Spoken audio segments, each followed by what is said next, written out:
आप भी अपने शब्दों को पन्ने पर उकेरते हैं, शायद वो आज आप महसूस करते हैं, जब महसूस कर सकते हैं और बखूबी हमारे साथ साझा कर सकते हैं कि क्या महत्व होता है जब एक आर्टिस्ट, एक कलाकार शब्दों को अपने तरीके से कागज पर उकेरता है। कुमार विश्वास जी, कितनी बड़ी क्षति। जैसे जैसे घर में कोई मंगल का काम होता है तो परिवार के जो बुजुर्ग होते हैं उनकी चेष्टा रहती है कि वो मंगल का काम जो है उनके किसी काम से ना बिगड़े। तो मुझे लगता है कि कल जैसे बसंत पंचमी थी तो दीदी जैसे प्रतीक्षा कर रही थी कि ये समय बीते और उसके बाद मैं ईश्वर के लोक की ओर जाऊं।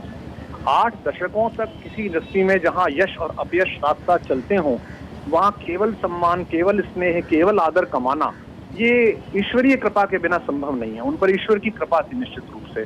और जो साधना उन्होंने की है, जैसे आजकल मैं एक सिंगिंग रियलिटी शो में स्वर्ण स्वर भारत में जज के रूप में बैठता हूँ, तो मैं देखता हूँ और बच्चियों से बोलता हूँ कि उनके पास जो तलफ्फुज था, जो उच्चारण था, और शायद मैं आपके दर्शकों को बताऊं, उनमें से कुछ लोगों को पता होगा, अपने शुरुआती दौर में जब वो अनिल विश्वास जी के लिए गाना गा रही थी, तो एक दिन ट्रेन की यात्रा में दिलीप कुमार साहब से उनका परिचय कराया अनिल विश्वास जी ने और कहा कि ये लता मंगेशकर है और बहुत अच्छा गाती है ये लड़की। तो दिलीप साहब ने पूछा कि मराठी हो? तो लता दीदी ने कहा जी साहब। तो उन्होंने कहा अरे भाई, मराठी लोगों की उर्दू हिंदी तो ऐसी होती है जैसे दाल चावल। और इस बात को इतनी गंभीरता से दीदी ने लिया कि उन्होंने 6 महीने एक मौलवी लगाकर उर्दू सीखी और अपना तलफ्फुज, अपना उच्चारण ठीक किया। आज भी जब वो गाती हैं, आप सुनिएगा, तो बेखबर का जो खबर का नुक्ता है वो नुक्ता बोलता नजर आता है उनकी आवाज में। तो लता मंगेशकर कोई ऐसे ही नहीं बनता। हम में से कौन ऐसा है जिसके बचपन में उनकी लोरियां नहीं गूंजी हैं, जिसकी जवानी में उनके गाने नहीं गूंजे हैं, जिसके मैच्योर होते समय, प्रौढ़ होते समय हमने उनके भजन न सुने हो, वैष्णव जन तो तेने कहिए, या सुबह आकाशवाणी के माध्यम से मिलने वाला उनका मानस पाठ।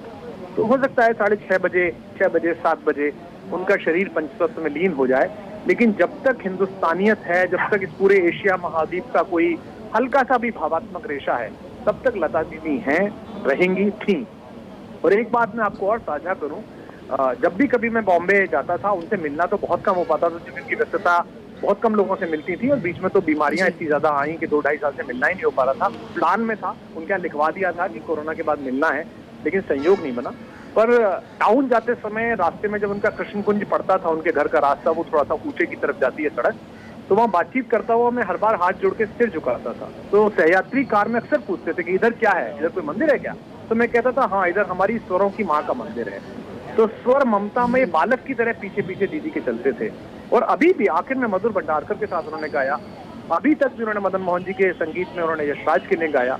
75 वर्ष की आयु में या 77 वर्ष की आयु में एक बिल्कुल नई हीरोइन के लिए आवाज देना, ये अपने आप में कितना बड़ा काम है। लोग अब थक जाते हैं, रिटायर हो जाते हैं, ऊब जाते हैं, उनकी ऊब नहीं थी उनके अंदर। अभी 92 वर्ष की आयु में भी अपना सोशल मीडिया खुद हैंडल कर रही थी। और केवल भारत नहीं, बल्कि मुझे लगता है पूरे संगीत जगत, विश्व की क्षति। पाकिस्तान के जो ब्रॉडकास्टिंग मिनिस्टर, उनका मैंने ट्विटर हैंडल देखा, वो भी यही लिख रहे थे। और मुझे याद है कि एक बार शारजहां में, वहाँ के सबसे बड़े शायर हैं पाकिस्तान के अब्बास ताबिश, उन्होंने मुझे कहा था यार कि हिंदुस्तान को देख के ना बस 2 ही बातों पर हिंदुस्तानी होने का मन करता है, एक ताजमहल और एक लता मंगेशकर। तो लता मंगेशकर, हम लोगों का सौभाग्य है कि हम उस युग में पैदा हुए जब दीदी थी, दीदी गा रही।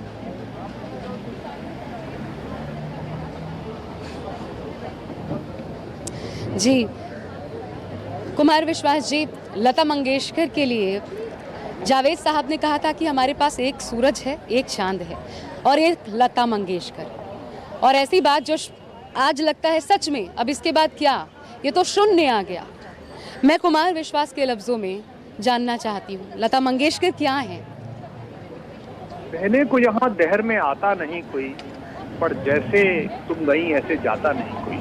जिस सम्मान के साथ, हमारे यहाँ तो धारणा है जीवे में शरदह शतम, 100 साल तक जिए, लेकिन जिस सम्मान के साथ, जिस देश के प्रेम के साथ वो रही हैं, उन्होंने समय काटा है।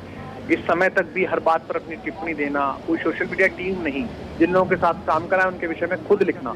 अभी हफ्ते 1.5 हफ्ते पहले जब बीमार हुई है, उससे 2 दिन पहले लिखा है ट्विटर पर, फेसबुक पर कि अपने बाबा आई को प्रणाम करा और कहा है कि आज से 80 वर्ष पहले, 12 वर्ष की आयु में मैं पहली बार रेडियो गई। तो इतनी जीवंतता के साथ काम करना, मुझे लगता है कि पूर्णकाम जीवन जिसे कहते हैं, गीता जिसे पूर्णकाम कहती है, ऐसा पूर्णकाम जीवन इस कलयुग में अगर देखने को मिला तो दीदी का देखने के लिए।